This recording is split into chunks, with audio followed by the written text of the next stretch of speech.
मेरे प्यारे बच्चों रेशियो प्रोपोर्शन चल रहा है। आपको रोज का काम रोज खत्म करना है। बंगाल की धरती से माता से प्रणाम है। आइए मेरे प्यारे बच्चों आगे बढ़ते हैं। आइए अब आते हैं मेरे प्यारे बच्चों टाइप 3 में क्या है कि जब आपको केवल दो ही नंबर देगा, जब मेरे प्यारे बच्चों जब आपको केवल दो ही नंबर देगा और फिर आपसे प्रोपोर्शन पूछेगा। पहले टाइप में मैंने एबीसी चारों के रिलेशन समझाया, दूसरे टाइप में कहा कि 4 में से कोई 3 देगा, चौथा गायब होगा, चौथा गायब होगा, पहले नंबर का दूसरे का तीसरे का चौथा। अब हमारे टाइप 3 में जहां आपको नंबर ही दो देगा, जैसे पहला सवाल है कि फर्स्ट प्रोपोर्शन बताओ, दो नंबर आपको दीजिए, नंबर बी दीजिए, दो नंबर दीजिए, फर्स्ट प्रोपोर्शन बी सी आपको कहता फर्स्ट प्रोपोर्शन बताओ। प्रथम समानुपात क्या करिए? तो मेरे प्रथम समानुपात है, इसका मतलब क्या समझिए? प्रथम समानुपात यहां से लॉजिक समझा। आपको दो नंबर देखेंगे बी मतलब फर्स्ट प्रोपोर्शन यानी कोई एक ऐसा नंबर है x मान लेते हैं, तो x का जो रिलेशन b के साथ होगा ना वही रिलेशन b का c के साथ। फर्स्ट प्रोपोर्शन मतलब x का b से जो रिलेशन होगा वही रिलेशन b का c के साथ होगा, है ना? तो अगर मेरे प्यारे बच्चों यहां से x की वैल्यू निकालनी हो तो आप जानते हैं नजदीक नजदीक वाला दूर वाला इसकी से ना तो x * c और b * b करेंगे b से। तो फर्स्ट प्रोपोर्शन होगा वो b * c। हां जी, सवाल तो समझने की कोशिश करें। कहता 24 16 फर्स्ट प्रोपोर्शन मान लेते हैं फर्स्ट प्रोपोर्शन x है, यानी x का जो रिलेशन 24 के साथ है, x का जो रिलेशन 24 के साथ है वही रिलेशन मेरे प्यारे 24 16 के साथ है। तो x ले लो तो दूर दूर की ना x * 16 नजदीक नजदीक ना 24 8 * 16 8 24 2 से काटा 12 x की जो वैल्यू मेरे प्यारे क्या होगी 36 एंड दैट इज यानी फर्स्ट प्रोपोर्शन होगा 36 होगा। बताइए यहां ध्यान देंगे यानी कोई नंबर x उसका जो रिलेशन के साथ होगा x का जो रिलेशन 2.4 के साथ होगा वही रिलेशन मेरे प्यारे 2.4 का 3.6 के साथ होगा। आपने ठीक बात है, तो सिंपल कैलकुलेशन करिए। तो बेटा इसकी से गुणा और इसकी से गुणा, देखो ये डेसिमल से कैसे मिलेगा, देखो ठीक है 12 24 12 36 देखो 3 से काटेंगे 24 20 8 को 2 से गुणा करेंगे 8 1.6 कैलकुलेशन और महज मजाक सवाल में चाहिए कैलकुलेशन अपने हिसाब से करिए। अब आते हैं मेरे थर्ड प्रोपोर्शन पे। थर्ड प्रोपोर्शन तृतीय समानुपात। थर्ड प्रोपोर्शन क्या कहता है कि आपको कोई दो नंबर दिया, एक नंबर दिया, एक नंबर दिया और फिर थर्ड प्रोपोर्शन थर्ड प्रोपोर्शन एक नंबर x, तो जो रिलेशन a का b के साथ होगा वही रिलेशन b का x के साथ होगा। This is basically called third proportion. ये मेरे बेसिकली थर्ड प्रोपोर्शन कहलाता है। हां जी, यानी जो संबंध a का b से होगा वही b का किसी तीसरे के साथ होगा। तो कैलकुलेट करेंगे नजदीक नजदीक दो तो ax = b²। हां जी, यानी थर्ड प्रोपोर्शन की वैल्यू b² होगी, मतलब सेकंड नंबर का वर्ग करके फर्स्ट डिवाइड कर दोगे तो आपका थर्ड प्रोपोर्शन आएगा। तो क्या 16 और 36 का थर्ड प्रोपोर्शन देंगे, 16 का अनुपात 36 से है वैसे ही अनुपात 36 का किसी थर्ड नंबर से x है, तो यह 16 को x से किया और 36 36 4 तो 16 4 36 4 4 36 तो मेरे x की वैल्यू हमने क्या किया। This is my student right answer. Option A is your absolute right answer. Option A आपका करेक्ट आंसर। कहता थर्ड प्रोपोर्शन बताइए मतलब 0.8 का जो संबंध 0.2 से है वैसा ही रिलेशन 0.2 का किसी थर्ड नंबर से क्या करना है, इसकी सिग्मा तो x = 0.8 बराबर इसकी सिग्मा 0.2 * 0.2 बहुत अच्छा। अब देखो डेसिमल से डेसिमल देखो 2 कम 2 2 सही बात है, 2 से काटेंगे 0.1 बचा और यहाँ 2 x की जो वैल्यू आई वो 0.1/2 आई 0.1/2। देखो इसको और सुंदर से डिफाइन करना हो तो डेसिमल डिफाइन करना है 2 गुना 10 ठीक है 1/2 के साथ 0.5 और बटे 10 है तो याद रखिए 0.05। Option A is right answer. मेरे जो ऑप्शन ए करेक्ट है। देखिए अगर दो नंबर है और सवाल में आपसे फर्स्ट प्रोपोर्शन मतलब पहले का दूसरे से जो है वही दूसरे का तीसरे से, अगर थर्ड प्रोपोर्शन मतलब पहले का दूसरे से वही दूसरे का तीसरे से। हां जी बताइए क्या थर्ड प्रोपोर्शन बताओ, तो मेरे जो भी बताया थर्ड प्रोपोर्शन में क्या होना है, जो दूसरा नंबर पहले का दूसरे से जो रिलेशन है वही बेसिकली दूसरे का किसी थर्ड से होगा। तो कैलकुलेट करते हैं b² अपॉन e चला जाता है दूसरे नंबर का स्क्वायर तो x - y का स्क्वायर अपॉन में a यानी x - y स्क्वायर। अब मेरे बेटा या x - y का होल स्क्वायर ये बना a² - b स्क्वायर का formula a - b * a + b इससे होगा या तो बचा x - y upon x + y। अब आते हैं मेरे सबसे जरूरी से पहले मीन प्रोपोर्शन मध्य समानुपात। मध्य समानुपात मतलब होता है अगर कोई दो नंबर है a और b तो इनके बिल्कुल बीचों बीच कोई ऐसा नंबर है जो दोनों को प्रोपोर्शन करता है, मतलब जो a का x के साथ रिलेशन बनेगा वैसे रिलेशन x का b के साथ बनेगा। तो मेरे नंबर में होगा कि x * x आएगा और a * b आएगा। और पीछे वाला सवाल है इसमें चाहे तो x y की वैल्यू ले सकते हैं। मैंने वैल्यू नहीं की क्योंकि सिंपल डाटा का वैसे दिखाई देगा इसमें इसका आंसर आप बताएं पहले। तो x की वैल्यू होगी क्या होगा, दोनों नंबर के प्रोडक्ट का स्क्वायर रूट मतलब ये मेरे नंबर में मीन प्रोपोर्शन होता है वो दो नंबर के प्रोडक्ट का स्क्वायर रूट है, दो नंबर के प्रोडक्ट का स्क्वायर रूट है। आइए मेरे बच्चे कहते हैं 64 120 64 121 का मीन प्रोपोर्शन निकालिए। तो 64 गुना 121 64 गुना 8 और 121 गुना 8 तो मेरे आंसर आएगा 65। देखिए मेरे बच्चों मीन प्रोपोर्शन क्या होगा 0.049 गुना 0.9। अब जरा ध्यान देना भाई 49 का वर्गमूल 7 9 का वर्गमूल 3 तो आंसर आएगा 21। अब मोटी बात समझने की ये है कि हम कितने दशमलव के बाद 1 2 3 और 1 है 4 तो वर्गमूल निकालेंगे तो 4 के आधे 2 रह जाएंगे तो बटे 2 यानी आंसर जो आएगा 0.2 आएगा। है नहीं ऑप्शन डी। ऑप्शन डी मेरे करेक्ट आंसर कह रहा है 45 और निश्चित संख्या का मध्यम पाती। देखिए भाई 45 सवाल पढ़ो पहले बार मैं समझा मैं सवाल रखता हूं एक नंबर 45 और एक नंबर है n कहता है इनका मीन प्रोपोर्शन निकालिए, लेट्स से इनका मीन प्रोपोर्शन आया और कह रहा है दो और संख्या है 5 और 22 कहता है इनका मीन प्रोपोर्शन निकालिए, लेट्स से आया ये वाला तो कहता है कि इसके मीन प्रोपोर्शन का 3 गुना कर देंगे तो इसके बराबर आएगा। कहता है इस मीन प्रोपोर्शन का 3 गुना करोगे तो इस वाले मीन प्रोपोर्शन के बराबर आप बताओ कितना। हां जी अब आइए तो मेरे इसको लिखेंगे कितना 45 में मीन प्रोपोर्शन का दोनों नंबर का मल्टीप्लिकेशन का स्क्वायर करना यहाँ 3 5 गुना 22 दोनों साइड में स्क्वायर करेंगे 45 गुना 3 का वर्ग 9 5 गुना 22 देखो 5 में 45 45 मेरे n की वैल्यू निकल गई 22 यानी जिस नंबर की सवाल में बात कर रहे हैं वो नंबर छोड़ नहीं 22 वो नंबर मेरे भाई छोड़ नहीं क्या है 22। पहले मेरे को सकते हैं सवाल में क्या p q r and s r proportional कहता है p q r s proportional अगर मेरे p q r s proportional तो मतलब p का q से जो रिलेशन होगा ऑप्शन समझना है तो यहाँ लिखते हैं p का q से जो रिलेशन होगा वही रिलेशन r का s होगा r का s होगा। हां जी अब हमसे सवाल में कहा है तो भाई मीन प्रोपोर्शन बताओ किसका p square plus r square का और q square plus s square बहुत मेरे नंबर में जो आप इसे रियल भी कर सकते हैं कैलकुलेशन अदरवाइज सबसे आसान तरीका है उस तरीके का नाम है क्या वैल्यू पुटिंग। आपने अलजेब्रा पढ़ा हुआ होगा अलजेब्रा की चीजें आदमी क्या वैल्यू पुट कर सकते हैं जहां जहां वेरिएबल यहाँ पर वैल्यू पुट क्या वैल्यू कोई मुझे दोनों का रेशियो समझाना है इसमें दोनों बातें नहीं रहता तो यहाँ ऐसे नंबर इनका रेशियो 2 3 है तो 4 और 6 डबल कर देता तो कैलकुलेशन करनी है यहाँ से कोई 2 3 2 3 बराबर ही तो आगे ठीक है अब वैल्यू मेरे p की वैल्यू 2 का 4 r की वैल्यू 4 4 16 16 4 20 हां जी q की वैल्यू मेरे 3 3 का 9 s की वैल्यू 6 6 36 36 45 हां जी अरे हां ना मेरे अब करेंगे दोनों नंबर का प्रोपोर्शन बताइए तो दोनों नंबर का प्रोपोर्शन निकालना 20 में 45 बहुत सारे कहेंगे 45 90 ये मीन प्रोपोर्शन 900 वर्ग निकालने में लगेगा 30 बहुत सारे कहेंगे वैल्यू मान ली मेरे आप अपनी तरफ से जो वैल्यू मानना था वैल्यू अनुसार कर लीजिए वो भी करेक्ट है उससे भी आपको दिक्कत नहीं आएगी you can let any value whatever you want है ना बस रेशियो चाहिए। अब हमें देखना है कि किस ऑप्शन में स्क्वायर 30 देखते हैं यहाँ p * r क्या है देखो p * r तो 2 4 8 और q * s 3 18 ये तो मतलब नहीं 10 घटाओ ये तो नहीं देगा ये नहीं देगा भैया इसका p / q अरे ये 2 पे 3 है s वाली 4 पे 4 मतलब नहीं 30 है इनके स्क्वायर भी 30 नहीं आएगा। अब यहाँ p * q करेंगे 2 3 से माइनस 6 है फिर r * s 4 को 6 से माइनस 24 देखो 30 आंसर 24 30 है तो मेरे करेक्ट ऑप्शन बी आपका करेक्ट आंसर। अब मेरे टाइप 4 पे चलें टाइप 4 में क्या है कि जो हमने थर्ड प्रोपोर्शन सीखा, first proportion, second proportion, mean proportion, उन्हीं को मिक्स करा जाए सवालों को, तो कैसे सवाल आते हैं बात करें। ये सवाल में कह रहा है 2 5 और 4, 2 5 और 4 का चतुर्थांश पाती है, फोर्थ प्रोपोर्शन मान लेते हैं x है। देखिए बच्चे 2 को x से गुणा करेंगे, 5 और 4 है, तो 2 x बराबर 5 4। आपने कहा सेट है कानून x की वैल्यू आई 10, यानी कि फोर्थ प्रोपोर्शन है उसकी वैल्यू आ गई है। अब यहाँ तक कहीं मैं आपको बता दूं, अगले में क्या है 2.5 और 0.1 का माध्यम पाती है, मीन प्रोपोर्शन कहते हैं। तो मीन प्रोपोर्शन का दोनों नंबर का मल्टीप्लिकेशन करो और उनका स्क्वायर करो, मल्टीप्लिकेशन। अब मेरे बात बताना क्या, कि 25 का वर्गमूल 5 और 16 का वर्गमूल 4, तो 25 का 5 16 का 4 5 20 है। यहाँ 1 2 3 और 4 जीरो नीचे वर्गमूल निकालोगे तो 2 जीरो नीचे, इससे करेक्ट आंसर है 0.2। तो भाई मुझसे कह रहा है कि अनुपात क्या है, फोर्थ प्रोपोर्शन का और मीन प्रोपोर्शन का एडिशन का। फोर्थ प्रोपोर्शन जो लिखा है 10 है, मीन प्रोपोर्शन जो लिखा है वो है 2 बटे 10 0.2, 2 2 5 बिल्कुल 5 से मार्जिन 10 से 50 अनुपात है। तो आंसर जो है मेरे भाई मेरे बच्चे मेरे से वो है 50 अनुपात 3 है आंसर। उसने पूछा इसका फोर्थ प्रोपोर्शन उसका मीन प्रोपोर्शन फिर एडिशन का। देखिए मेरे बच्चों ध्यान से बात सुनिए, सवाल में कह रहा है find the ratio between the third proportion of 2 and 3, 2 और 3 का थर्ड प्रोपोर्शन।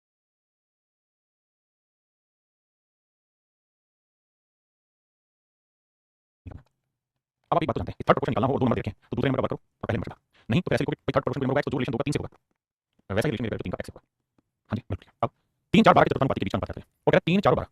इसका फोर्थ प्रोपोर्शन का, तो जो रिलेशन 3 का 4 से होगा वैसा ही रिलेशन 12 का किसी फोर्थ नंबर x से होगा। तो भैया 3 गुना x दूर वाले बना देंगे 4 नंबर 3 4 12 4 16 x की वैल्यू 16, ये है फोर्थ प्रोपोर्शन। करेंगे रेशियो बताइए, तो मेरे थर्ड प्रोपोर्शन और फोर्थ प्रोपोर्शन, तो थर्ड प्रोपोर्शन 9/2 है तो फोर्थ प्रोपोर्शन होगा 16, दूसरे दोनों का गुणा 9/2।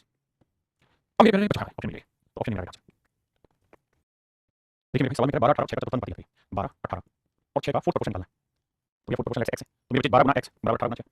तो 6 दूनी 12 दूनी 18 x की वैल्यू आ गई 9, यानी फोर्थ प्रोपोर्शन मेरे जो आ गया नहीं। क्या 4 और 3 का कितने अनुपात निकालिए, 4 और 3 का थर्ड प्रोपोर्शन निकालिए आपने, ठीक है। तो मेरे जो दो नंबर देखो तो थर्ड प्रोपोर्शन निकालना है, सेकंड का स्क्वायर करना और फर्स्ट से 4 is to k, k is to x, तो k square 4x, तो फोर्थ प्रोपोर्शन है। अब क्या दोनों बराबर है तो फोर्थ प्रोपोर्शन और थर्ड प्रोपोर्शन दोनों इक्वल है, तो फोर्थ प्रोपोर्शन 9 है, तीन वाले डाटा दूसरे वाले data third proportion k square 4, 9 तो 36 मारेंगे, k square 36 की वैल्यू है। तो मेरे पहले आंसर जो है वो 6 है। तेरा k का मान बताइए, k का मान हो जाए, k का मान मेरे बच्चे तेरा x और y के बीच मध्यम पाती है, एक अनुपात का k गुना मेरे सवाल में कह रहा है x और y के दो नंबर है, ठीक है। इनका मीन प्रोपोर्शन निकालो, तो मेरे मीन प्रोपोर्शन होगा रूट x y होगा और कहता है इनका थर्ड प्रोपोर्शन निकालो, तो वो हो जाएगा दूसरे वाले का वर्ग बटे पहले वाला वैसे बटे x नंबर है। अब कहते हैं कि मीन प्रोपोर्शन है थर्ड प्रोपोर्शन का कितना गुना है, k गुना, थर्ड प्रोपोर्शन का k गुना, कहते हैं मीन प्रोपोर्शन है थर्ड प्रोपोर्शन का k गुना, इसका k गुना, ऐसा मैं नहीं कह रहा हूं, सवाल है फिर से बात मैंने नहीं कहा, सवाल है क्या है x और y का मीन प्रोपोर्शन है वो x और y के थर्ड प्रोपोर्शन का k गुना, इसका k गुना, तो ये दोनों साइड हटाएंगे तो कितना होगा x गुना यहां k स्क्वायर x बराबर y की पावर x बराबर x। हमें बता y बराबर क्या है, x cube x x cube, तो x cube equal to k square into y cube, बिल्कुल ठीक है। तो मेरे k स्क्वायर की वैल्यू आई y x क्यूब बटे y क्यूब, x क्यूब बटे y क्यूब, बिल्कुल ठीक है। मुझे वैल्यू निकालनी है, ठीक है, मुझे वैल्यू निकालनी है, ठीक है, ये किसका, तो मेरे की स्क्वायर इधर आएगा तो स्क्वायर हो जाएगा, x की पावर 3 बटे y की पावर 3 बटे, तो हम इसे चाहे तो लिख सकते हैं x बटे y की पावर 3 बटे, और हमसे यही पूछा कि k की वैल्यू क्या होगी, k की वैल्यू होगी x बटे y की पावर 3 बटे हैं। अच्छा x बटे y की वैल्यू पूछी, सॉरी आओ भाई, तो x बटे y की वैल्यू x और y का क्यूब हो गया और ये किसका, तो मेरे x बटे y क्या होगा, दोनों साइड क्यूब करेंगे, क्या आएगा k की पावर 2 बटे 3, पावर फ्रैक्शन में आप चीज समझिए क्या समझिए, जैसे जब भी यहां से पावर शिफ्ट होगी तो इधर बटे में रहती है 2 बटे 3 आई। हां जी, तो ये जो वैल्यू मेरे जो k की पावर 2 बटे 3 है, option C is correct answer.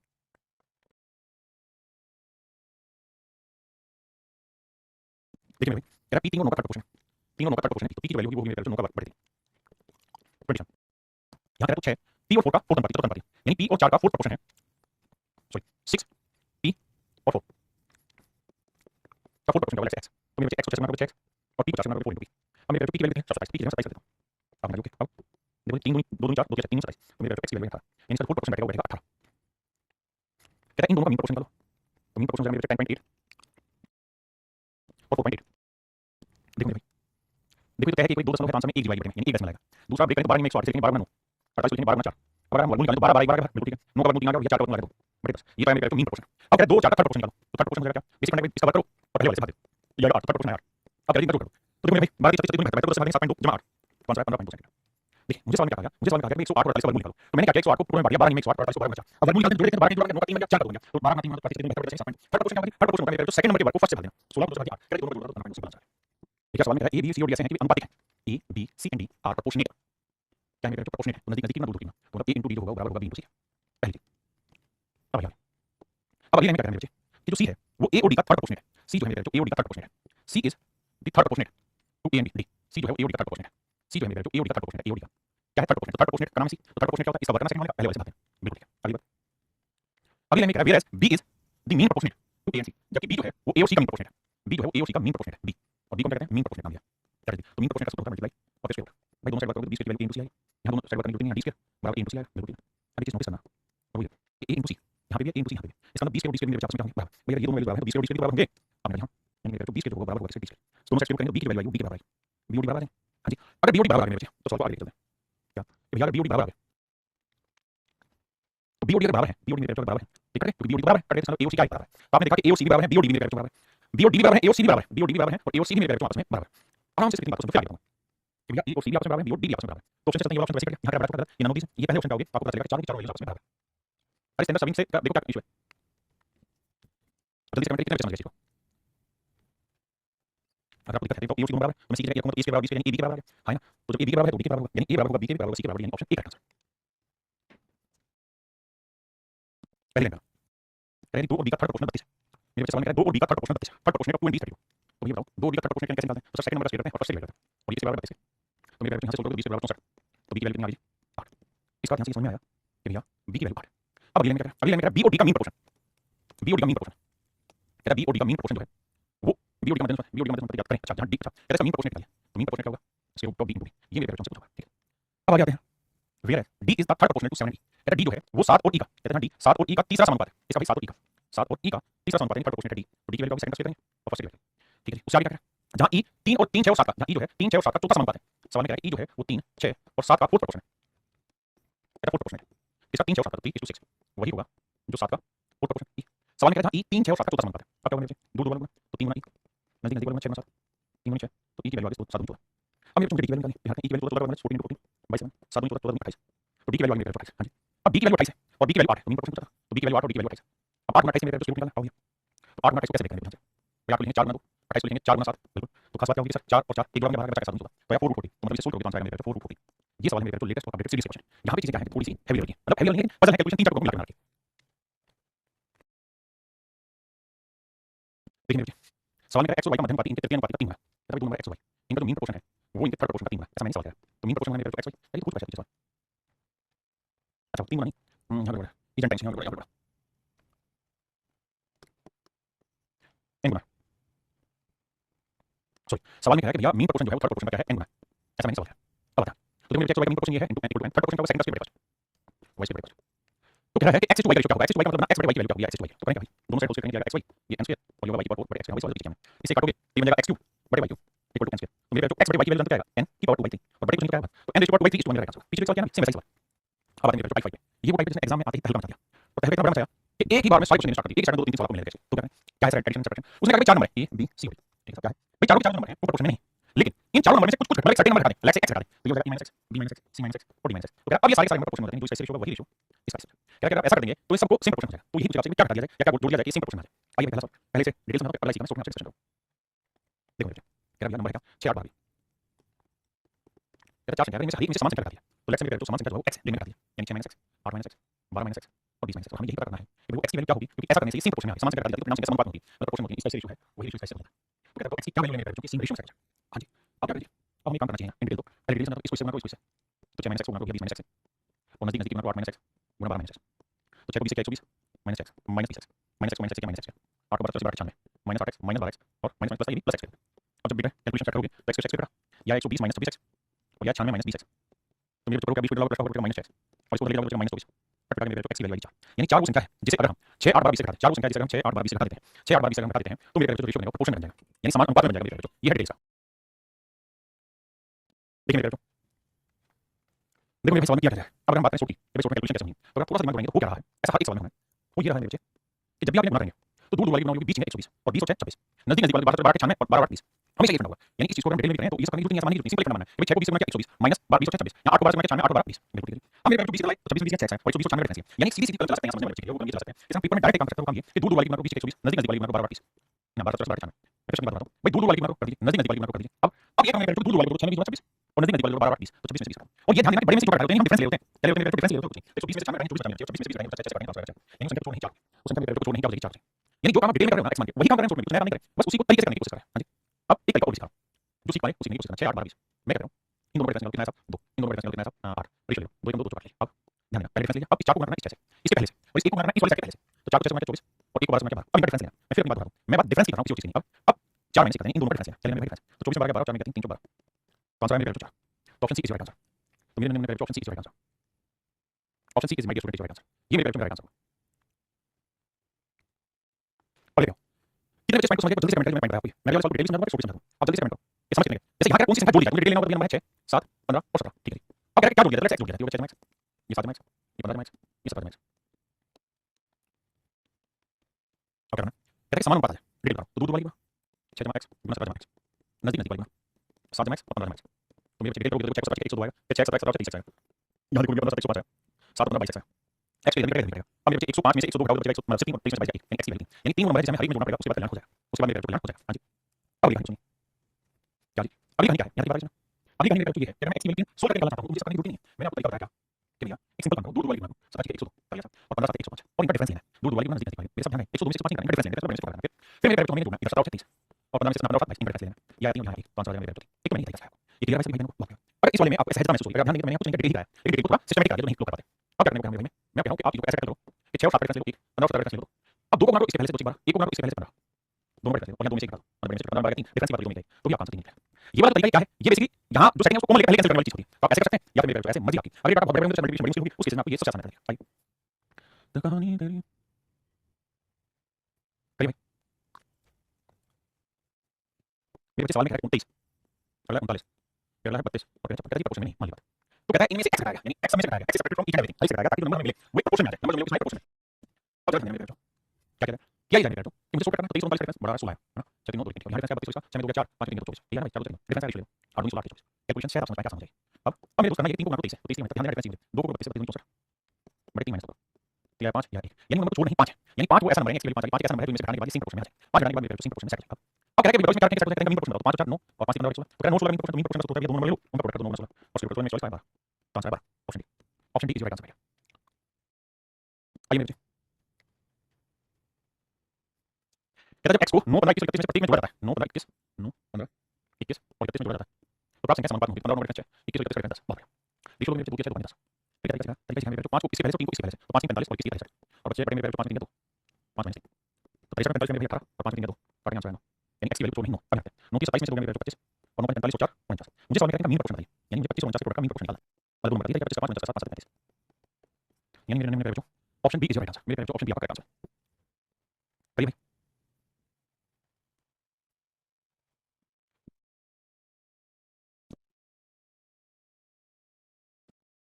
कहता है x is subtracted from each of the number, कहता है 58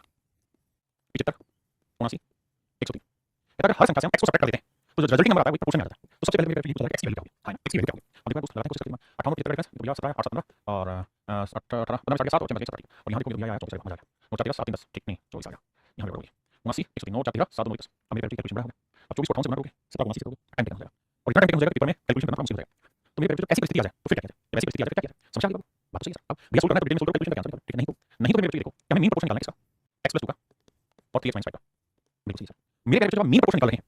तो मीन प्रोपोर्शन का तरीका ये होता है दोनों का, मैं आपको महज बढ़िया तरीका और बढ़िया बात सिखा रहा हूं जिसका करवाइस वाली चीज को क्या कि भाई जब आपके साथ फिक्स हो गया कैलकुलेशन बहुत लेनी जाएगी क्योंकि रेशियो आसान आता है कैलकुलेशन आसान डिटेल तो बिल्कुल समझ नहीं आपके लिए करना वो बहुत चला जाएगा फिर तो ये काम करिए अपनी तरफ से x की वैल्यू लेते हैं, ऐसी वैल्यू लेते हैं कि जो आंसर आए उस वैल्यू से बाहर निकल जाए, इन परफेक्ट के अंदर क्योंकि सारे आंसर मीन प्रोपोर्शन में साथ देखें तो मैं x की वैल्यू लेता हूं 1 2 3 तो ये 2 गई बोलेंगे 2 4 2 3 5 आंसर नहीं है क्योंकि 16 के आंसर समझिए 3 3 2 5 और 3 2 5 4 नहीं बात 4 12 4 2 6 4 12 7 नहीं बात 5 5 2 7 5 15 में से 5 10 10 7 सही वर्गमूल निकलेगा 6 2 8 और 6 18 में से 5 13 इसका वर्गमूल निकलेगा, यानी हमें को मिला के ऐसा कार्रवाई करना है वैल्यू प्रत्येक देखना है इनका वर्गमूल निकालना है 7 7 दोनों वर्गमूल निकालना है 7 21 से 5 16 वर्गमूल तो 16 वर्गमूल 4 9 वर्गमूल 3 4 की 12 तो मेरे जो मीन प्रोपोर्शन 12 हो सकता है लेकिन 15 10 12 है तो 12 कब आया जब x की वैल्यू 7 है तो मेरे बच्चे की वैल्यू आपने चेक करनी पड़ेगी,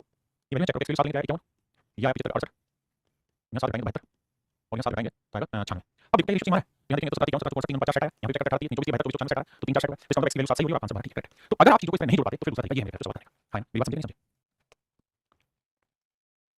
अब बात करते हैं मेरे type of ratio, type ratio जो होता है इसमें क्या होता है कि सब है उन सब को आपको समझना है। देखो एक सब होता है जिसको कहते हैं कंपाउंड रेशियो, इन्हें बोलते हैं मिश्रित अनुपात। अगर आप ऐसे रेशियो लगाओ a to b c to d e to f को कंपाउंड रेशियो बताओ तो a b c d e f इन सबको आपस में मल्टीप्लाई करते चलिए, ये होगा मेरा कंपाउंड रेशियो। अगर आपसे पूछा डुप्लीकेट रेशियो तो डुप्लीकेट जो है शब्द आती है हिंदी में वर्ग अनुपात मतलब a to b आपको दिया हुआ है a to b रखा तो इसका डुप्लीकेट रेशियो मतलब इसका भी बताओ इसका भी बताओ। अगर इसके आगे सब लगा दे सब डुप्लीकेट बताओ सब डुप्लीकेट का वर्गमूल करो, यानी अगर मान लीजिए कोई देखा a to b दिया हुआ रेशियो तो इसका सब डुप्लीकेट हो जाएगा वर्गमूल। ट्रिप्लिकेट का मतलब मेरा घनानुपात मतलब क्यूब रेशियो, अगर a to b है तो उसका क्यूब करेंगे तो अगर सब वर्ग आ जाएगा ट्रिप्लिकेट के पीछे जैसे आगे सब ट्रिप्लिकेट तो मतलब क्यूब करना है घनमूल अनुपात निकालना है। अगर मेरे बच्चे मारते हैं इनवर्स रेशियो इनवर्स मतलब उल्टा करके जैसे a to b inverse ratio बताओ मैं a to b ये सिंपल सब है जिनका रेशियो एग्जाम में इस्तेमाल होता है। अब मेरे बच्चे पहले सवाल पे आते हैं बताइए ये कौन लगेगा 3 1 2 3 देखो कंपाउंड रेशियो में करना है 2 बटे 3 करना गुना 7 बटे 6 करना गुना मेरे 4 बटे 7 करना 7 से 7 का 2 3 6 आया आंसर है 4 9 option D this is called compound ratio. अब क्या वर्ग अनुपात मतलब करना है 2 का 4 7 49 ये मेरे डुप्लीकेट रेशियो यहाँ क्या है डुप्लीकेट 15 का 225 7 का 289 ये मेरे डुप्लीकेट रेशियो सब आ जाएगा मतलब क्या हो जाएगा स्क्वायर रूट हो जाएगा सब डुप्लीकेट मतलब क्यूब तो वर्गमूल अनुपात तो कैसे वर्गमूल 64 वर्गमूल 8 हां जी क्या है इसका सब डुप्लीकेट तो 784 840 का सब डुप्लीकेट बताना तो भैया 840 का तो 29 है ना और 784 का वर्गमूल है इसका आंसर मेरे 28 29 क्लियर है। आइए क्या है इसका वर्गमूल अनुपात बताइए वर्गमूल अनुपात बताइए 49 वर्गमूल 7 कैसे वर्गमूल 9 रेशियो करना 3 यहाँ 7 यहाँ 9 ऑप्शन डी राइट आंसर। यहाँ क्या ट्रिप्लिकेट रेशियो बताइए ट्रिप्लिकेट का मतलब घनानुपात मतलब घन 7 का 345 5 का 225 आंसर आया 345 5 यहाँ मेरे सब ट्रिप्लिकेट यानी सब ट्रिप्लिकेट घनमूल अनुपात तो 512 का क्यूब 8 729 का क्यूब 9 तो आंसर आएगा मेरे ट्रिप्लिकेट में। हमें सब वर्ड को ध्यान से सीखना है। देखिए यहाँ पे आपको क्या करना होगा कि पहले क्यूब रूट देखेंगे क्योंकि हमें सब क्लियर है, तो 17 27 का क्यूब रूट 12 है, 21 का क्यूब रूट 21 है। फिर क्या करना है, फिर हमें ये भी देखना है कि भाई यहाँ 3 अंक 1 2 3 1 2 3, तो क्यूब रूट में एक अंक लगेगा और हमें डायरेक्शन निकालना है। यहाँ हम चीज को सीधा यहाँ पे बात करते हैं, डेसिमल की रेशियो था, तो 17 27 का क्यूब रूट 12 और 21 का क्यूब रूट 21 है, 21 का देखा हुआ देखा सब बाकी 21 का क्यूब रूट मेरे को अब आपको चल रहा है नहीं कुछ नहीं करता, बात करते हैं आप ऐसा एक हो सकता है क्योंकि रेशियो होता है सिंपलेस्ट फॉर्म होती है, रेशियो होता है जो सिंपलेस्ट फॉर्म होती है, तो whenever we have to write we have to make sure कि हम उसे सिंपलेस्ट फॉर्म में बांटेंगे। अब यहाँ क्या दोनों का 7 का इनवर्स रेशियो बताइए, मतलब ये एक दो यहाँ एक साथ ध्यान दोगे तो 7 करके यहाँ जाएगा 2 करके यहाँ, यानी 7 बात उल्टी कहानी है ना। अब मेरे जो हमारे टाइप 7 में क्वेश्चन है वहां डायरेक्ट और इनवर्स प्रोपोर्शन है। देखो डायरेक्ट और इनवर्स डायरेक्ट इसको बोलते हैं अनुपात, वो सीरीज के अनुपात, इसको बोलते हैं व्युत्क्रम अनुपात, इसको व्युत्क्रम अनुपात बोलते हैं, इसको हिंदी में कौन सा क्या होता है, तो अनुपात बोलते हैं। कहानी क्या है जो कि मैं आपको ये कहूं जैसे टाइम में चीज पढ़ी होंगी कि भाई राम किसी काम को या राम और श्याम है, इसकी स्पीड 20 किलोमीटर पर आवर और इसकी स्पीड 30 किलोमीटर पर आवर, पढ़ी ना देखेंगे तो इसको अच्छे से कि इनकी स्पीड 20 और 30 है और मैं कहूं कि सेकंड डिस्टेंस चलने में टाइम का रेशियो होगा, आप कहेंगे सर हम कोई ऐसी डिस्टेंस मान लेते हैं जिससे भाग जाए, तो 60 किलोमीटर मान लेते हैं, तो सर 20 किलोमीटर पर आवर की स्पीड से 60 किलोमीटर जाएगा 3 घंटे और 30 की स्पीड से 60 जाएगा तो 2 घंटे, तो मेरे जो हम कह रहे हैं कि स्पीड का रेशियो है वो है मेरे जो 2:3 काट दो 2:3 है, जबकि इनके टाइम का रेशियो वो क्या मेरे 3:2, अगर स्पीड का रेशियो 2:3 है तो टाइम का रेशियो मेरे 3:2, यानी जो स्पीड होता है उससे एग्जैक्ट उल्टा रेशियो टाइम का होता है। हम इस बात कैसे कहते हैं कि स्पीड का रेशियो होता है ना वो इनवर्सली प्रोपोर्शनल होता है इसके टाइम का, ये जो है ये साइन का प्रोपोर्शन का, तो इसका मतलब ये है कि जो स्पीड का रेशियो होगा उसका टाइम का रेशियो है, टाइम का रेशियो होगा वो इनवर्स होगा, स्पीड रेशियो दोनों मतलब एक ही है। आप कहेंगे कि बात समझ में आई, तो डायरेक्ट प्रोपोर्शन क्या है, जो बढ़ेगा इनवर्स प्रोपोर्शन। जैसे मैं आपको कहूं कि राम और श्याम, राम और श्याम मेरे जो राम और श्याम टाइम तो लेना किसी काम को करने में, टाइम ले मान लीजिए 2 या इनकी मजदूरी 5 5 6 में, टाइम ले 5 घंटे और 6 घंटे, ये दिन 5 घंटे काम करता है, 6 घंटे काम करता है, और मैं कह रहा हूं कि भैया दोनों की वेजेस सेम है, दोनों की वेजेस सेम है, दोनों की वेजेस सेम है, भाई ये भी पर घंटे के समय लेता है, ये पर घंटे के समय लेता है, वैसे 10 रुपए पर घंटे ये लेता है, वैसे 10 रुपए पर घंटे लेता है, तो भैया राम और श्याम की कुल मिला के एक दिन की कमाई कितनी, 5 घंटे 10 60 50 60 तो 60 50 110, यानी 110 रुपए पर डे इनकी टोटल कमाई होगी, एक दिन में 5 घंटे एक दिन में 6 घंटे। अब मेरा कहना ये है कि अगर इनकी वेजेस बढ़ा दी जाए, इनकी वेजेस बढ़ा दी जाए और इनकी वेजेस 10% इंक्रीज कर दी जाए, 10% इंक्रीज कर दी जाए, तो आप कहेंगे 10% इंक्रीज करोगे तो 10 की जगह 10% बढ़ा के 11 रुपए और हो जाएगी, और श्याम की वेजेस भी 11 रुपए हो जाएगी, जब ये 10 ही अलग अलग भी हो सकती है। मैं एग्जांपल के तौर पर समझाऊं, जैसे मान लीजिए ये है 20 रुपए, समझ रहे हैं बात को, कुछ भी हो सकती है, आप देखेंगे 5 घंटे में 11 6 घंटे में 66 तो 55 60 को जोड़ोगे तो आएगा 6 5 11 6 11 21 पर डे की कमाई। तो मेरा कहना ये है अब इनकी फाइनल रेवेन्यू, तो आपने चीज नोटिस की होगी कि रेवेन्यू जो बढ़िया है 110 से 21 हो गया, इंक्रीज जा और 110 पे 11 10% इंक्रीज हो, यानी मैं ये कह सकता हूं कि जिस अकॉर्डिंग पर आवर वेजेस बढ़ रहा है, प्रति घंटे वेजेस बढ़ रहा है, उसी अकॉर्डिंग इनकी रेवेन्यू भी बढ़ रही है। अगर वेजेस 10% बढ़ रहा है तो इनकी ओवरऑल रेवेन्यू भी 10% बढ़ रही है, इसको कहते हैं डायरेक्ट प्रोपोर्शन। डायरेक्ट प्रोपोर्शन देखिए प्रोपोर्शन तो है कि अगर वेजेस मान लो 10% बढ़ी 10 से 11 हुई तो रेवेन्यू भी 10 से 11 हो जाएगी, तो ये तो प्रोपोर्शन का साइन होता है जब हम डायरेक्ट इनवर्स रेशियो में शो करते हैं, लेकिन समझोगे तो पड़ेगा, यानी यहां पे वेजेस और रेवेन्यू दोनों सेम रेशियो में बढ़ रही है, यानी अगर वेजेस ए से बी के अनुपात में बढ़ी है तो विश्वास मानिए रेवेन्यू भी ए से बी के अनुपात में बढ़ेगी, है ना। तो हम इसे कहते हैं डायरेक्ट प्रोपोर्शन। लेकिन अगर ऐसा हो कि वेजेस ए अनुपात बी में बढ़ा रेवेन्यू बढ़ा बी अनुपात ए में, तो मेरे हम इसे कहते हैं इनवर्स प्रोपोर्शन, कहते हैं इनवर्स प्रोपोर्शन। तो आज हम इन्हीं चीजों पर चर्चा करने जा रहे हैं, ये कहता है इनवर्स प्रोपोर्शन, ये कहता है डायरेक्ट प्रोपोर्शन। वैसे आप कहते हैं अगर हम साइन को इक्वल बनाना चाहते हैं कि टाइम इक्वल टू लेना चाहते हैं 1 स्पीड, टाइम का भाग 1 स्पीड नहीं होता, तो सर अगर आप ध्यान देंगे ना तो आपको एहसास होगी कि ये जो इनवर्स रेशियो हुआ है ना, time speed ratio inverse time से, ये केवल तभी हुआ है दोनों ने सेम डिस्टेंस लिया, यानी कांस्टेंट डिस्टेंस लिया दोनों, कांस्टेंट है या फिक्स डिस्टेंस दोनों ने चलिए, तभी ऐसा है। अगर इसमें चलिए 40 किलोमीटर, इसमें चलिए 60 किलोमीटर, तो बेटा ये लेगा 2 घंटे, ये लेगा 2 घंटे, टाइम रेशियो बन जाएगा, यानी जब डिस्टेंस फिक्स हो कांस्टेंट हो केवल उसी केस में इनका रेशियो रिवर्स होता है। तो जब ये डायरेक्ट या इनवर्स प्रोपोर्शन के साइन दे और आपको इक्वल करना हो, इक्वल साइन लगाना हो, तो यहां पे अपनी तरफ से कांस्टेंट वैल्यू ऐड करना। अब किस जगह कौन सी कांस्टेंट वैल्यू होगी, धीरे-धीरे अगले चैप्टर में आप सीखोगे। अगर टाइम स्पीड करना है तो हर हाल में कांस्टेंट वैल्यू डिस्टेंस होगी, यानी डिस्टेंस कांस्टेंट होगी, बाकी अलग अलग अलग चीज कांस्टेंट होगी। तो जब भी अगर इनको इक्वल साइन डालना है, टाइम इक्वल करना है, कांस्टेंट वैल्यू रखेंगे, कांस्टेंट भी हो सकता है, ठीक है। टाइम स्पीड करनी है तो हर हाल में डिस्टेंस होगा, क्योंकि डिस्टेंस होगी तभी डिस्टेंस कांस्टेंट कहलाता है, ठीक है। अब एक सवाल है धीरे-धीरे बात समझाऊंगा। सवाल में कह रहा है इंग्लिश में A is inversely proportional to the cube of B, कहता है जो ए है वो इनवर्सली प्रोपोर्शनल है इसके क्यूब ऑफ बी के, ए बी के घन का व्युत्क्रम अनुपात है, ठीक है। अगर मेरे को इक्वल साइन देना है तो मुझे हर हाल में कांस्टेंट वैल्यू ऐड करनी है, तभी ऐसा होगा, क्योंकि कांस्टेंट वैल्यू की वजह से ही इनवर्स होंगे। अब सवाल में कह रहा है ए की वैल्यू 3 लेते हैं तो बी की वैल्यू 2 होती है, तो 2 का क्यूब 8, बड़े ध्यान से बात सुनिए। कह रहा है यदि ए की वैल्यू 3 लेते हैं तब बी 2 होता है, if A is 3 then B is 2, अगर ए की वैल्यू 3 लेते हैं बी की वैल्यू 2 होती है, तो 2 की पावर 8 8 24 की वैल्यू 24, बिल्कुल ठीक है। अब अगर आप ध्यान देंगे तो ये बेसिक करना बिल्कुल सर, इस फंडे में a equal to 1 upon b के इनटू k था और k की वैल्यू निकली 24, तो इसका ये वैल्यू आ गई 24। अब कह रहा है लेकिन नई सिचुएशन दे रहा हूं मैं, यदि a की वैल्यू 8 बटे 9 हो तो b की वैल्यू क्या होगी। अब कह रहा है a की वैल्यू 8 बटे 9 लेना भाई, a की वैल्यू 8 बटे 9 लेना तो b की वैल्यू क्या होगी, 8 के 24 तो b की वैल्यू 27, तो मेरे b की वैल्यू तो मेरे नंबर b की वैल्यू जी। आइए मेरे बच्चे सवाल में कह रहा है x varies directly as root y, कहता है x जो है वो डायरेक्टली प्रोपोर्शनल है रूट y के, मतलब x को मैं इक्वल का साइन बनाना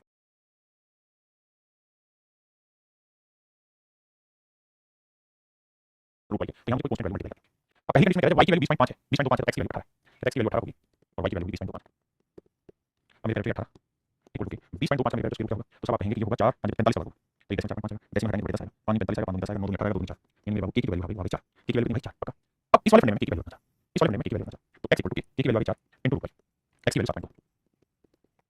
पॉइंट हटाएंगे मेरे 10 4 से काटेंगे 18 आप बताइए। अब मेरे तरफ 2 5 10 2 में 18 भाई दोनों ये आया रूट y इक्वल टू 9 बटे 5, बिल्कुल ठीक है। मुझे वैल्यू निकालनी है, मुझे वैल्यू निकालनी है, या ये ना भी करते हैं तो आप यहां से पॉइंट में लिख लेते हैं, यहां से 4 से काटा 18 बटे 10 यानी रूट y की वैल्यू मेरे तरफ y की 1.8 दोनों साइड के 18 बटे 324 तो 3.2 ऑप्शन डी इज राइट। हां जी देखो मेरे भाई सवाल में कह रहा है ए जो है वो बी के डायरेक्टली लेकिन सी के इनवर्स है, ए जो है वो डायरेक्टली प्रोपोर्शनल है बी के बट इनवर्सली प्रोपोर्शनल है सी के, कह रहा है ए बी के तो डायरेक्ट सी के इनवर्स, मतलब मेरी बात है। अब अगर मैं इसे इक्वल का साइन देता हूं तो आएगा A equal to constant value into B by C, B C का इनवर्स बी करेक्ट। अब करना क्या है उसमें कुछ नहीं, इन्हीं चीजों में वैल्यू लगाएगा और कैलकुलेट करेगा। जैसे पहले वाली स्टेटमेंट में ए की वैल्यू 4 बटे 3 है और बी की वैल्यू 3 बटे 7 आती है और सी की वैल्यू 9 बटे 14, ध्यान देना कहता है ए 4 बटे 3 है सी 9 बटे 14 आएगा, बी की वैल्यू 3 बटे 7। अब हम कैलकुलेशन बैठाते हैं 4 बटे 3 बराबर के गुणा 3 बटे 7 14 बटे 9 3 के 9 3 का 3 7 दूनी 14 2 दूनी 4, तो मेरे नंबर में जो k की वैल्यू निकल गई y2, k की वैल्यू निकल गई y2, k की वैल्यू निकल गई 2 k की वैल्यू निकल गई। अब ये वैल्यू हटानी है मैं आओ जैसे अब k की वैल्यू निकल के आ रही है, हटा देते हैं नहीं हटाते भाई। सवाल में कह रहा है कि अगर अब a की वैल्यू 4 रूट 3 है, a की वैल्यू 4 रूट 3 है, k की वैल्यू 2 निकल गई और बी की वैल्यू 30 रखें तो कहता है सी की वैल्यू कैलकुलेट करोगे। देखो मेरे 2 से काटा 2 है, 2 से काटने 15 है, 15 को लिखेंगे 5 गुना 3, मेरे बच्चे रूट 3 से काटने 15 क्रॉस मल्टीप्लाई करोगे तो सी की वैल्यू 5 होगी। तो मेरे सी की वैल्यू 5 होगी, सी की वैल्यू मेरे 5 होगी और यही मेरे आपका करेक्ट आंसर। आइए में सवाल में कहता है p varies inversely as the square of q, कहता है p जो है वो इनवर्सली प्रोपोर्शनल है लेकिन q का नहीं, क्योंकि स्क्वायर का ऐसा मैंने सवाल करा है। अब यहाँ इक्वेट करेंगे p constant value into 1 upon q। अब q की वैल्यू मेरे 4.5 p की 1.2, कहता है p की वैल्यू 1.2 आती है जब हम q की वैल्यू 4.5 लेते हैं 1/4.5 का स्क्वायर। तो आप हमेशा p की वैल्यू डायरेक्ट आएगी 1.2 इनटू 4.5 का स्क्वायर। देखो मेरे बच्चे ध्यान से a की वैल्यू ये है। हां जी, अब आगे कहां से करते हैं, इतने में ही सोल्व हो जाएगा सवाल। अब देखिए मेरे बच्चे, अब हमें पता है कि भैया p इक्वल टू है k और इक्वल टू है 1 अपॉन q स्क्वायर, बिल्कुल ठीक है। अब अगली लाइन में कह रहा है जब p की वैल्यू 0.3 रखोगे, p की वैल्यू 0.3 रखोगे तो कहता है q का मान k की वैल्यू क्या है ये 1.2 और 4.5 का square into 1 upon q square, बिल्कुल ठीक है। अब मेरे बच्चे बात हो q स्क्वायर को ऊपर ले जाऊंगा ये आएगा 1.2 इनटू 4.5 का स्क्वायर और नीचे आ जाएगा 0.3, 3 कम 3 3 4 डेसिमल से डेसिमल गया तो q स्क्वायर को हम लिख सकते हैं 4 4 लिखेंगे 2 गुना 4.5 बराबर भैया 2 का बराबर 4.5 तो q की वैल्यू मेरे 4.5 मतलब 9 स्क्वायर, तो q की वैल्यू मेरे 9 option A is right answer, option A मेरे राइट आंसर। देखिए मेरे बच्चे सवाल में क्या है, कहता है r varies directly as S, जो r है वो s के डायरेक्टली और t के इनवर्सली, r जो है वो s के डायरेक्टली है और t के मेरे इनवर्सली प्रोपोर्शनल। तो यहां देखो r equal to k into s by t। अब अगर r की वैल्यू 2 के 3 लोगे तो इक्वल टू k, तो s की वैल्यू आएगी 4 बटे 21 और t की वैल्यू 5 बटे 7 डायरेक्टली लूंगा मेरे 7 बटे 5 और मेरे भाई 3 से काटेंगे 7 7 से 7 गया 2 से काटेंगे 2 है तो मेरे नंबर से k की वैल्यू आई 5 बटे 2 आप बिल्कुल ठीक है। अगर t की वैल्यू 5 बटे 2 है तो आगे की चर्चा, आगे की चर्चा करते हैं। देखो r equal to k into s by t। अब हमें सवाल में कह रहा है कि अगर r की वैल्यू 3 बटे 4 बहुत बढ़िया, k की वैल्यू मेरे 5 बटे 2 बहुत बढ़िया, s की वैल्यू में फाइंड आउट करेंगे और 1 अपॉन t की वैल्यू को उल्टा कर दो, t की वैल्यू 1 नहीं तो पलटेंगे तो 9 ठीक है भैया। अब कहता है बाबू वैल्यू निकाल दो ऐसे, देखो 2 से काटेंगे 2 आएगा बिल्कुल ठीक है, 3 से काटेंगे 3 आएगा तो 5 ये करेंगे 15 15 30 में s की वैल्यू आएगी 1 अपॉन 30। ये मेरे सवाल का राइट तरीका, सही आंसर निकालने का तरीका मेरे आप खुद से करेंगे। ये वाला सवाल मेरे आप खुद से करना, इसे निकालना पहले तरीके से पढ़िए फिर आ जाते हैं। देखिए मेरे सवाल में क्या है कि किसी वस्तु की गिरती ऊंचाई यानी हाइट में जो डिक्रीज हो रहा है वो बेसिकली समय यानी जो टाइम है उसके वर्ग के समानुपाती है, ऐसा मैंने क्या सवाल कह रहा है द फॉलोइंग हाइट यानी हाइट जो नीचे जाती जा रही है वो किसी ऑब्जेक्ट की वो डायरेक्टली प्रोपोर्शनल है इसके to the square of time, मतलब सर वो ये कह रहा है कि हाइट जो गिर रही है वो डायरेक्टली प्रोपोर्शनल है टाइम के वर्ग के, यानी height equal to sine constant value into time का स्क्वायर। अब कहता है जब एक ऑब्जेक्ट 80 सेंटीमीटर हाइट को जाती है 80 सेंटीमीटर हाइट को जाती है तो कहता है समय लगता है 4 सेकंड, मतलब 4 सेकंड में वो ऑब्जेक्ट 80 सेंटीमीटर नीचे गिर जाती है तो 4 सेकंड का स्क्वायर 4 16 16 तो k की वैल्यू 5 सेंटीमीटर, k की वैल्यू मेरे 5 सेंटीमीटर। हां जी अब आइए सामने तो भैया k की वैल्यू वाली फंक्शन आ गया हाइट इक्वल टू k की वैल्यू 5 गुना t टाइम्स स्क्वायर। अब सवाल में कह रहा है तो 8 सेकंड में वस्तु कितनी हाइट तक गिर जाएगी तो कहता है कितनी हाइट डिक्रीज होगी 8 सेकंड में तो भैया 8 का वर्ग करोगे 64 64 5 5 20 3 320 यानी इसकी जो हाइट है मेरे जो वो 320 सेंटीमीटर नीचे गिर जाएगी, हाइट जो मेरे 320 सेंटीमीटर ठीक है।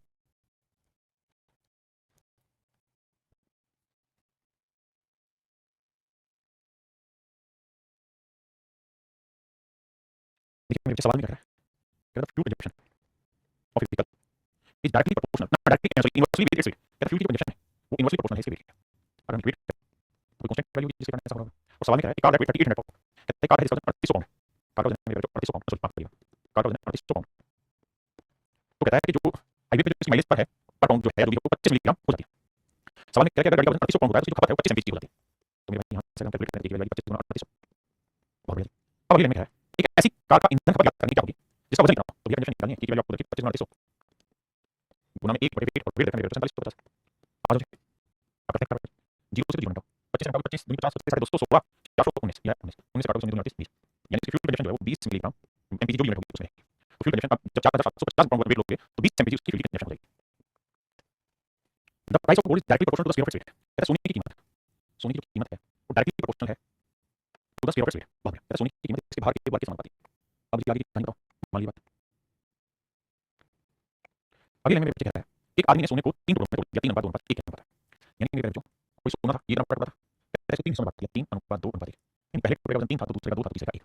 अगर मेरे बच्चे मैं इसी चीज को 3 टुकड़ों में बांटूंगा तो वजन खत्म नहीं होगा, वजन जितना था उतना ही रहेगा बस 3 टुकड़ों में बढ़ गया और कोई कह रहा है पहले टुकड़े का वजन 3 था दूसरे का 2 था तो तीसरे का 1 था, टोटल वजन 3 2 5 6 यानी एक्चुअल में पूरे बड़े टुकड़े का वजन 6 यूनिट था आपने से 3 टुकड़ों में बांट दिया ठीक है। और हम जानते हैं कि प्राइस जो होगा वो होगा constant value into weight square,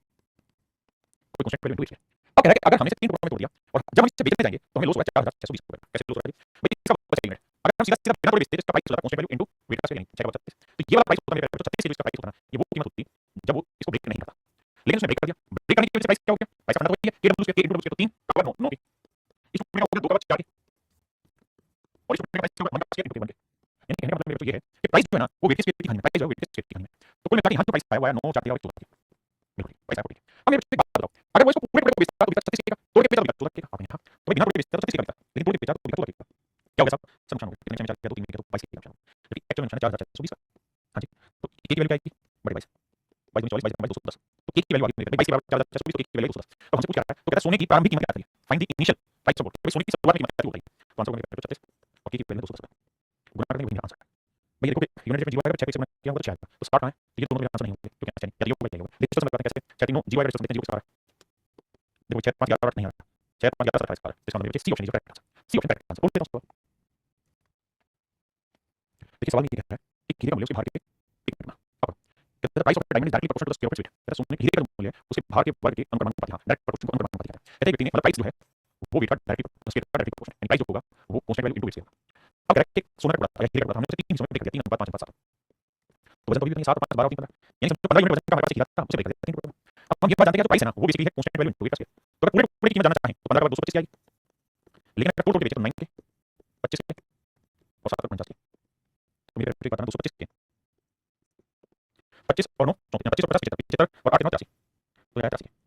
मतलब बड़ी बात नहीं है। इसका मतलब ये है सर तोड़ के बेचेगा तो बेचेगा 80 का, बिना तोड़ के बेचेगा 225 का, तो 225 का बिना तोड़े तोड़ के बेचेगा 80 का, तो प्रॉफिट है 200 कितने का 5 3 2 12 में से 8 4 142 का, जबकि एक्चुअल में क्या है उसके लॉस हो रहा है वो है 426 और 2 तो 42 3 की वैल्यू है 300 बहुत बढ़िया। ठीक है अब सवाल क्या है हीरे की वास्तविक कीमत बताइए, what was the original price of the diamond, तो डायमंड का ओरिजिनल कीमत बताइए, ओरिजिनल कीमत है 225 ठीक की वैल्यू कितनी है बच्चों, तो की वैल्यू है 300 तो गुना कीजिए, गुना करेंगे 0 0 3 15 3 4 7 3 6 67500 सिंपल कैलकुलेशन कर ली, छोटी बड़ी बड़ी थोड़ी समझ आती है मेरे ये मेरे बच्चों से तीन सवाल है जैसे हम पढ़ रहे हैं दोनों सेम क्वेश्चन। तो चलिए मेरे बच्चों आज के लिए इतना रखते हैं, बाकी फिर कल मिलेंगे आपसे, आज के लिए थैंक यू।